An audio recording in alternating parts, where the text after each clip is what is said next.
Torej, drage športnice, športniki, športni delavci, trenerji, člani društva za Ptuj, ostali gostje, lepo pozdravljeni na današnji četrti okrogli mizi društva za Ptuj, šport na Ptuju, kje si in kam greš. V naši sredi še posebej pozdravljam direktora Zavoda za šport, Sandrija Metla, in predsednika Športne zveze, Fridrih Metca. To je naša četrta okrogla miza. Nekateri se spomnite, prvo mizo smo imeli na temo umetnost, drugo okroglo mizo na temo turizem, potem okroglo mizo na temo staro mestno jedro in danes smo se spravili na šport. Zakaj na šport? Namreč tudi v društvu za Ptuj se zavedamo, da je ena temeljnih nalog lokalne skupnosti tudi skrb za zdravje in pa kvalitetno preživljanje prostega časa, in to šport vsekakor je. Se pravi, v športu se srečujemo z določenimi problemi, tako kot v celi Sloveniji in tudi v Evropi prej. Kriza je pustila posledice tudi v športu. To se kaže predvsem tem, da so bistveno zmanjšana sredstva, ki jih gospodarske družbe namenjajo financiranje športa, se pravi donacijam in sponzorstvem, pa tudi investicije v šport, tako na lokalni kot na državni ravni, so se seveda temu primerno zmanjšale. Ne samo to, tudi redno financiranje športa, tako v ostalih občinah kot tudi v mestni občini Ptuj lahko opazimo negativni trend, se pravi, vedno manj sredstev je namenjeno iz občinskega proračuna za delovanje športnih klubov. Torej, kaj želimo mi na tej okrogli mizi? Tu nismo zato, da bi šimfali. Naš namen, se pravi, društva za Ptuj teh okrogli miz je predvsem, da se odpremo, tisti, ki v športu delamo, delate, ki šport doživljate direktno, da poveste odkrito, direktno, kaj vas teži, kako vi gledate na svoj šport, na druge športe. Mi želimo vedeti te pobude, ideje, kritike in pohvale, ker bi radi s pomočjo tega se pravi sestavili kratkoročni in dolgoročni program naše liste Mirana Senčarja za Ptuj, ki bo tudi kandidirala v naslednji, se pravi na teh volitvah za mestni svet. In kaj pričakujemo na tej okrogli mizi? Se pravi, predvsem mnenja, odkrito debato, ne kritizerstva, tudi naj se to ne jemlje kritizerstvo, odkrito lahko povemo, kaj nas teži.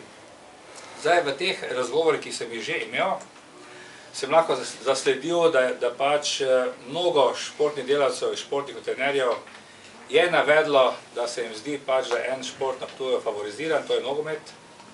Jaz sem tudi že vsem povedal, da je nogomet pač šport številka 1 na svetu in da seveda na Ptuju ne moramo tega trenda spremeniti, tudi na Ptuju je in bo šport številka 1.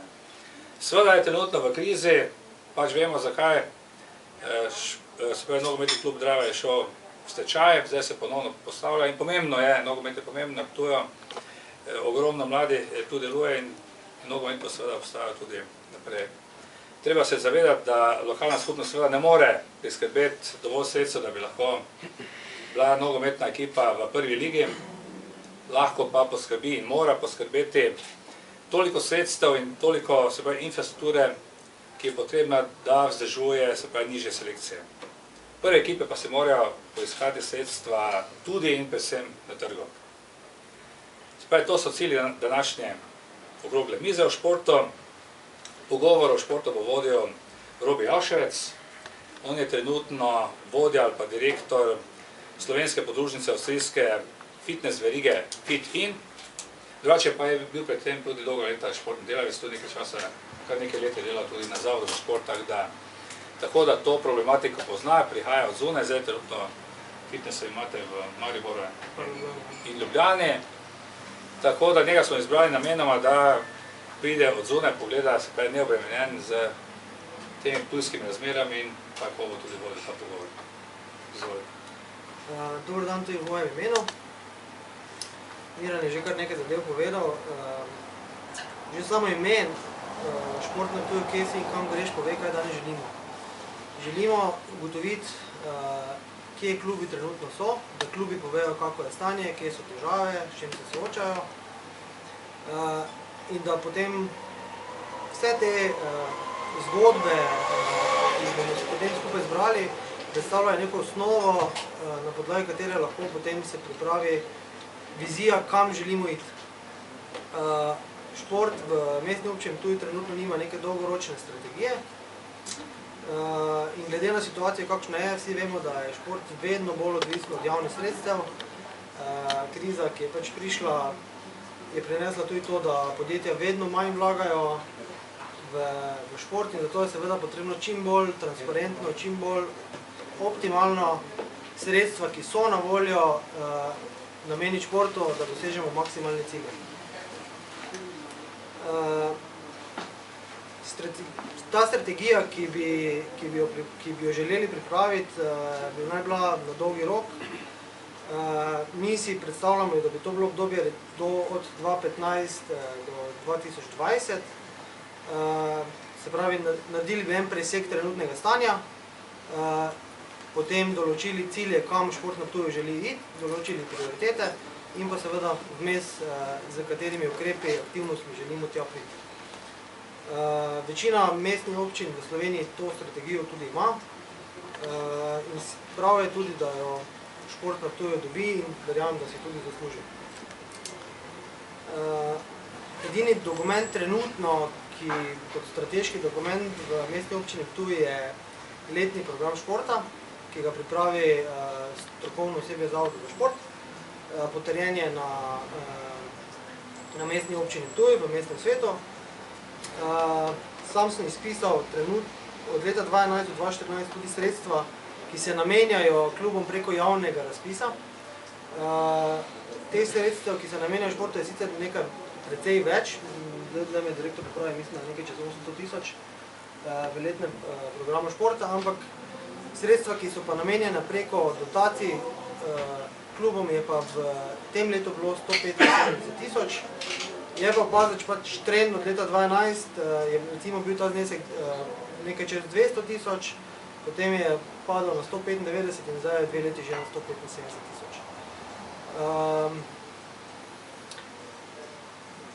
Situacija, ki je se v tem času zgodila, kriza, jaz mislim, da se zadnje strokovne podlage za pripravo razpisa so se pripravljale v času pred krizo, mislim, na leta 2008, leta 2009.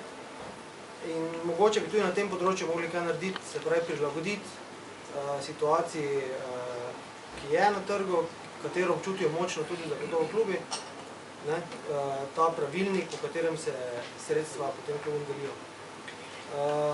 Mogoče bi najprej eno vprašanje direktorju Zavoda za šport, tudi jaz osebno lepo pozdravljam, da mogoče čisto na kratko pove ta trend upadanja sredstev, zakaj se je to zgodilo in kako se potem to sredstvo mogoče tudi razporejalo klubom, da se je zagotovilo najboljše delo vseh klubov v mestni občini. Ja, torej, lepo pozdravljeni tudi v mojem imenu, v imenu Zavoda za šport Ptuj, ki je nekako krovna organizacija trenutno v mestu, ki se najbolj ukvarja z strokovnih platih, najbolj ukvarja z tem športom. Naša naloga nenazadnje ni samo, bi rekel, dejansko razdeljevanje teh proračunskih sredstev, nenazadnje tudi gre za upravljanje objektov, gre za šolski šport, ki ga pokrivamo in pa nenazadnje tudi za organizacijo malo večjih prireditev. Če direktno podam odgovor na zastavljeno vprašanje, proračunska sredstva, ki so namenjena za klube, vsako leto seveda so potrjena z mestnim proračunom. Predlogi so vsako leto seveda za povešanje sredstev, vendar žal je situacija takšna, da mestni svetniki potrdijo tiste cifre, ki se jim nekako zdijo na realni osnovi. Res je, da trend za leto 2012 je upadal, teda smo zdaj nekje pri tistih razdeljevanju teh sredstev nekje pri 175 000 evrih, plus seveda ste morda pozabili še postavko za sofinanciranje strokovnih kadrov, torej za sofinanciranje trenerjev, katerega so upravičeni najboljših 6 klubov, trenutno po pravilniku, ki nekako pristanejo, to je cirka 25 000 evrov in pa še sredstva za prireditve, akcije in pa za izobraževanje strokovnega kadra, ki tudi praktično ima možnost vsa društva. Pravilnik je že dolga leta, kar nekaj let ostal nespremenjen, smo pa ga v letošnjem letu oziroma že v lanskem letu pričeli z prenovo tega pravilnika. Pravilnik trenutno je v takem stanju, da je pripravljen za obravnavo na mestnem svetu. v njem pa je celotna športna sfera, ki je seveda imela možnost odločanja, možnost dodajanja predlogov, možnost seveda postavitve svojega pravilnika, ki je lahko tako del, seveda tudi dodala nekatere predloge, klubi nekateri so bili zelo aktivni pri tem in sedaj je ta pravilnik v takšnem stanju, da je pred obravnavo na občinskem oziroma na mestnem svetu. Bistvo spremembe, ki pa se je zgodila v tem pravilniku, pa je, da iz celotne te mase, ki je namenjena za šport, ki se pogovarjamo o teh 175 000 evrih, da bo celotna masa v 75% namenjena za šport otrok in mladine. Torej, če je bila trenutno celotna masa namenjena za vse, za celotno populacijo športa, ne bi lahko tako dejali, od otrok do seveda tudi do članskih ekip, je sedaj pravilnik spremenjen, kot predlog seveda še vedno, in v tej meri oblikovan, da bo 75%, torej 75% mase te namenjene samo za šport otrok in mladine. Pomeni, da tisti klubi, seveda, ki se ukvarjajo največ z otroci do 18. leta, bodo seveda favorizirani pri razdeljevanju teh sredstev in seveda potem bodo tudi deležni večjega kolača. Morda še podatek, torej vsa sredstva, ki so tukaj namenjena, se seveda delijo v skladu z pravilnikom. Ta sredstva so tudi potrjena na svetu zavoda in pa ne nazadnje tudi na mestnem svetu, tako da z tega vidika so te stvari tako vodene. Je pa res, da tisti pravilnik je merodajen, ki pa razdeljuje način, kako ta sredstva poteka. Mi smo zaznali določene anomalije, zato smo se lotili prenove tega pravilnika, kot sem tudi dejal. Jaz sem prepričan, skoro pa tudi del športne sfere, ki se je priključil razpravi, odprti razpravi, nekako se je strinjal z tem predlogom, da se pravilnik seveda spremenimo tako, kot sem tudi dejal. Govorite odgovor za začetek.